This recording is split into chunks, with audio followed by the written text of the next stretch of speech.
And these are 5 crucial financial mistakes that everyone should avoid.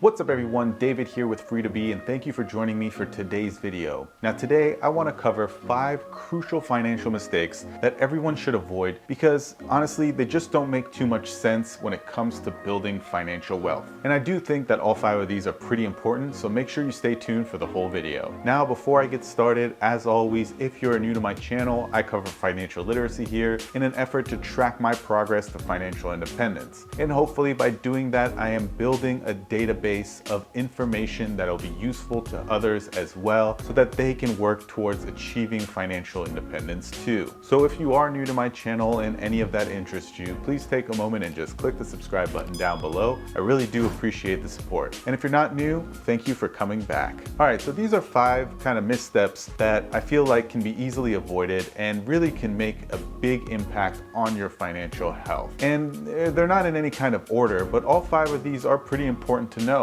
because the best way to avoid mistakes are to be aware of them and know of them before you actually go ahead and make the mistake. All right, so the first one is buying things that you rarely use, specifically paying retail prices for items that you might only use once or twice a year. So for example, let's say you live in an area where you may get snow once or twice a year. So it doesn't necessarily make sense for you to go out and spend $500 or $600 on a snowblower that you may only use once or twice every single year. Instead, for purchases like this, you should avoid paying retail price or the full retail price whenever possible. But the better approach would be to just borrow them from friends and family, or maybe rent them as you need them. Because in the example with the snowblower, let's say you do purchase it for $600. I mean, you're going to have to get a lot of use out of it for it to be worth that $600. And when you're not using it, it's really taking up a lot of space just being stored. So again, in those situations, whenever it's an item that you think you may use once or twice or infrequently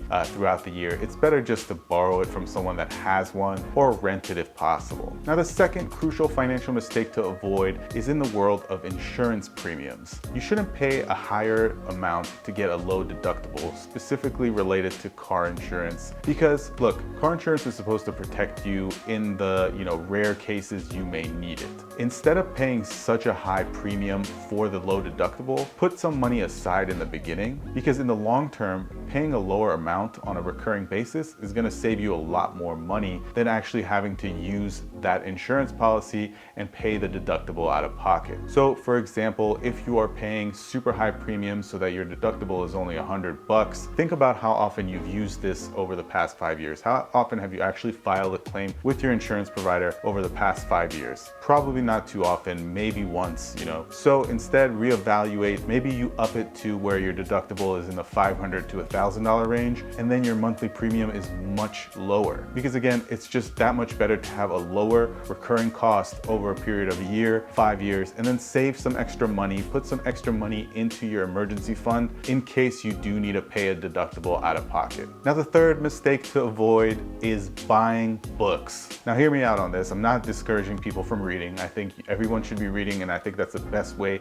to attain more knowledge. But I don't think we need to be paying real money for, actual tangible books. Not anymore, okay? We don't need to go and spend $30 on a hardcover of a book that we may only read once. Instead, invest in something where you can download ebooks for free or for much lower prices. Download them onto your computer, your laptop, your iPad, read them that way. Or visit libraries. Believe it or not, libraries do still exist, and it's actually our tax dollars that fund libraries, so we technically own a copy of that book. We just need to go and borrow it. And again, I'm not discouraging anyone from reading. I think reading is really good, so make sure you continue reading, but you don't need to be spending $30 for a best-selling novel that you may read once, or you may read halfway through it and realize it's actually a pretty boring book, even though your friend said it was super cool, and now you have $30 that you'll never see again. And if you do like to actually own books, go to a secondhand bookshop where you're actually paying way less for the book that you want to buy, just as long as you're avoiding paying full retail price for books. Now the fourth mistake to avoid is paying for water. Look, if you want to be a fool and want to give me $3 for a plastic bottle of 12 ounces of the most accessible natural resource on the planet, so be it. Give me $3 and you'll look like a fool. Instead, the better alternative is to buy one of those insulated, refillable containers that are much larger than your average bottle of water that you pay $3 for, and just refill that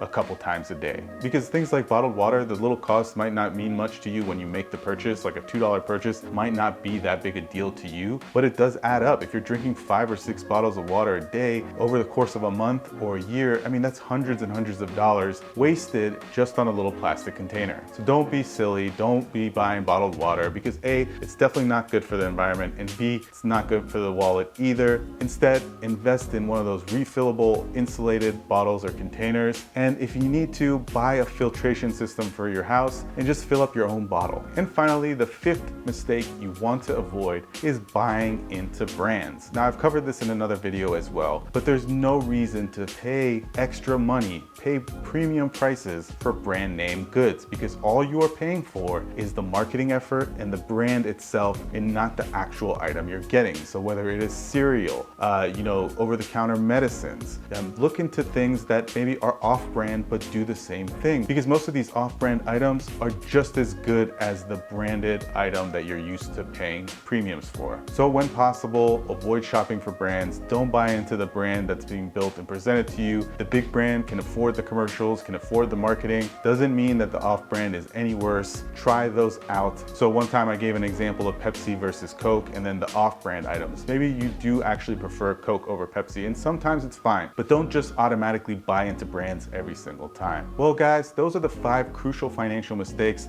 that I think everyone can avoid. I think they're pretty easy to avoid, and I think ultimately they'll help you build financial wealth. These are just little things that will add up in the long run. So if you agree with my list, or if you have anything to add or disagree with my list, let me know in the comments down below. If you enjoyed the video, don't forget to give me a thumbs up. If you are new to the channel, please take a moment and just click the subscribe button if you haven't done so already, and we'll see you next time.